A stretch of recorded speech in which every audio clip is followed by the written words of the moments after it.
Hi, you all, and welcome to my channel, Overcoming Gluttony. My name is Alicia, and I used to weigh 327 pounds, and I currently weigh 259 pounds.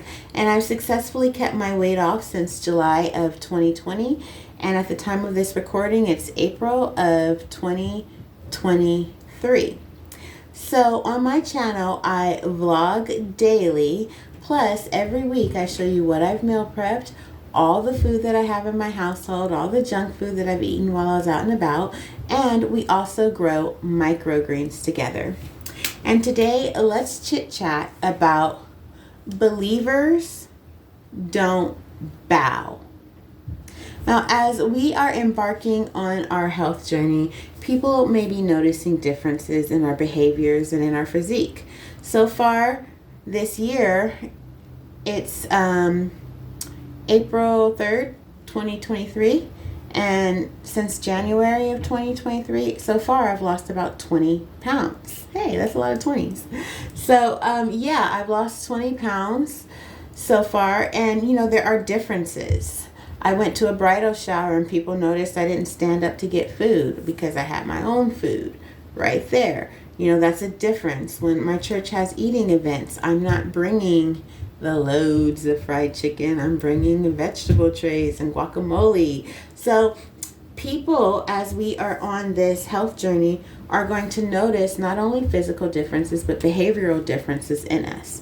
And they might try to tempt us or bait us or encourage us or sweet talk us into bowing. They might say it's okay to enjoy yourself or just have a little bit of, relaxing, a little bit of sugar, a little bit of this, that, and the third. And I'm not saying we can never have sugar or that we can never eat a little too much. I'm not saying we can never do that. But what I'm saying is believers don't bow. When we looked at Daniel, when he faced persecution, when we look at David, when he faced Goliath, when we look at Joshua and Caleb, when they were reporting about whether or not the Hebrews could take the promised land from the inhabitants that were already there. When we look at Mordecai and how he responded to whether or not he would bow to Naaman, believers don't bow, okay? And in regards to us right now, we're here watching this channel called Overcoming Gluttony for a reason.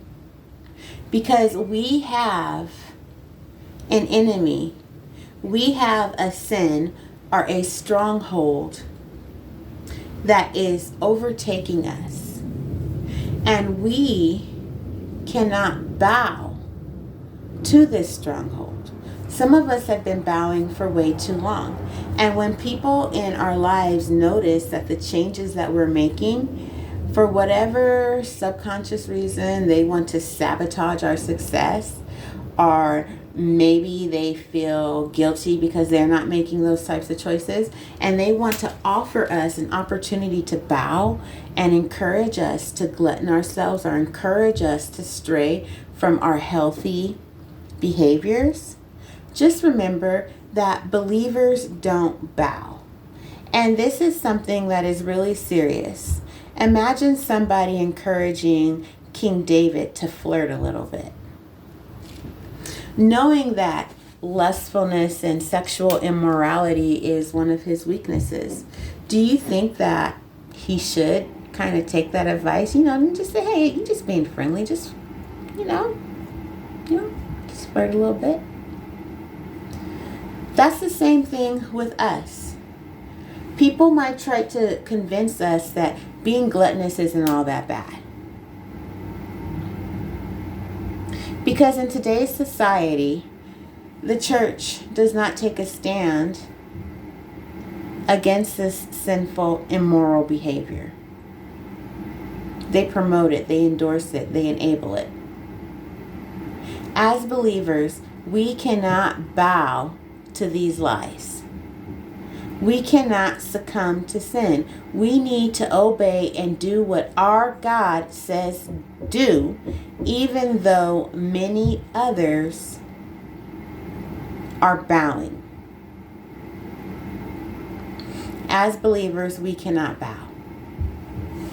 So I would like to report to you that I have been successful with my 2023 health goals.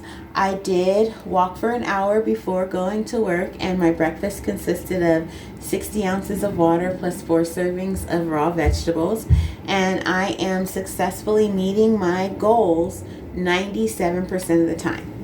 I should actually rephrase that and say I'm successfully performing my goals 97% of the time.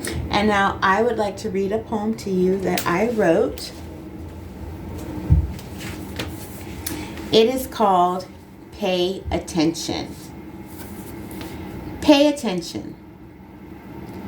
Pay attention, be aware, and listen to what I say. What you're facing now will provide a golden overlay to the vessel of honor you already are. I'm making you more complete. Please don't desire the heartaches of this world. It's all vanity, puffed up and deplete. I created you for a special purpose. You are the joy of my heart. I know the tides are tough right now, and I told you from the start that the world didn't like me, and I was its prized and glorious crown. The world won't like you either, so don't get your priorities turned around.